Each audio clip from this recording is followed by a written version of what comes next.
the Roman Empire has been called the greatest empire in human history. For centuries, it ruled vast lands across Europe, Africa, and the Middle East. It created systems of government, roads, and laws that shaped the modern world. Rome was powerful, wealthy, and respected. But behind the glory, there were cracks. Rome was also a story of corruption, civil wars, and enemies at the gates. This is the story of how Rome rose to unimaginable heights, and how it eventually collapsed. Before we begin, make sure to subscribe to the channel so you do not miss more deep dives into history and current affairs. At the beginning, Rome was not an empire at all. It was just a small settlement on the banks of the Tiber River in Italy. The people were tough, practical, and willing to fight for survival. Rome started as a kingdom, then shifted into a republic where citizens could vote and leaders were chosen. This system created loyalty and discipline. Neighbors underestimated Rome, but soon they were forced to take it seriously. Rome learned how to expand by war, and every victory gave it more land, more soldiers, and more confidence. Step by step, the city grew from a local power into something far bigger. The rise of Rome was built on military strength. Roman legions were different from other armies. They trained hard, followed strict rules, and fought in disciplined formations. Roman soldiers were not just warriors. They were also engineers. They built roads, bridges, and forts as they moved. This allowed them to secure land and keep supply lines open. Every victory gave Rome more resources to fuel the next war. Over time, Rome defeated powerful rivals. The Punic Wars against Carthage were a turning point. Hannibal, the great Carthaginian general, marched his elephants across the Alps to attack Italy. Rome nearly fell, but it did not break. Rome adapted, fought back, and eventually destroyed Carthage. By the end of those wars, Rome controlled the western Mediterranean. That victory set Rome on the path to global power. With victories came wealth. Rome expanded into Greece, Spain, North Africa, and beyond. Conquered lands provided grain, slaves, and riches. Roman culture also absorbed the ideas of others. From the Greeks they took philosophy, art, and literature. From the Egyptians they learned science and trade. Rome was not only a conqueror. It was a collector of knowledge, culture, and ideas.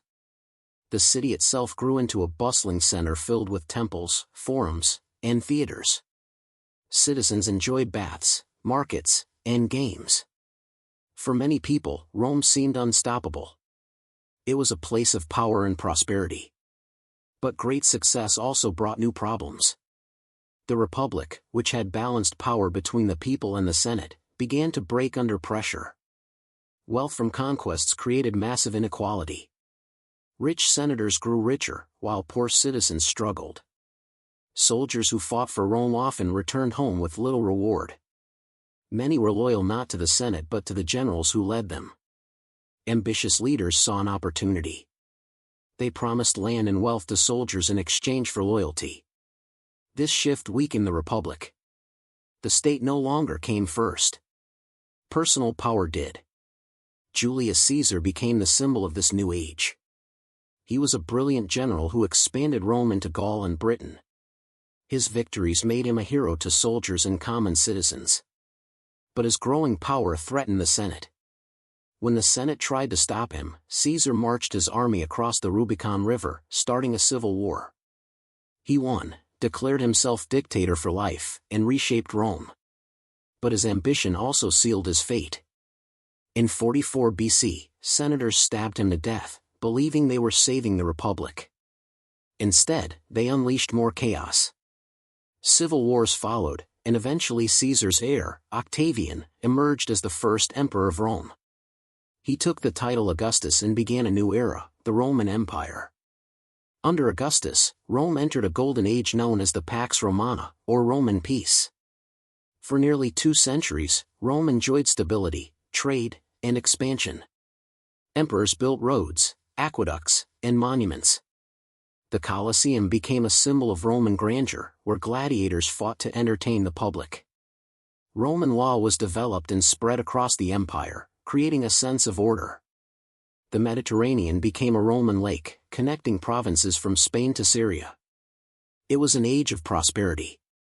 But even during this time of peace, the foundations of decline were being laid. Managing such a vast empire was not easy. Communication across thousands of miles took time. Defending borders required massive armies and resources. Taxes were high, and corruption spread among officials. Some emperors were capable and strong, but others were weak or cruel. Leaders changed quickly, sometimes through assassination. Soldiers often made or removed emperors. The unity that had once defined Rome began to fracture. As luxury and wealth grew, discipline declined. Citizens became less willing to serve, and the army relied more on foreign mercenaries. Rome's strength was still impressive, but its character was changing. The turning points came one after another.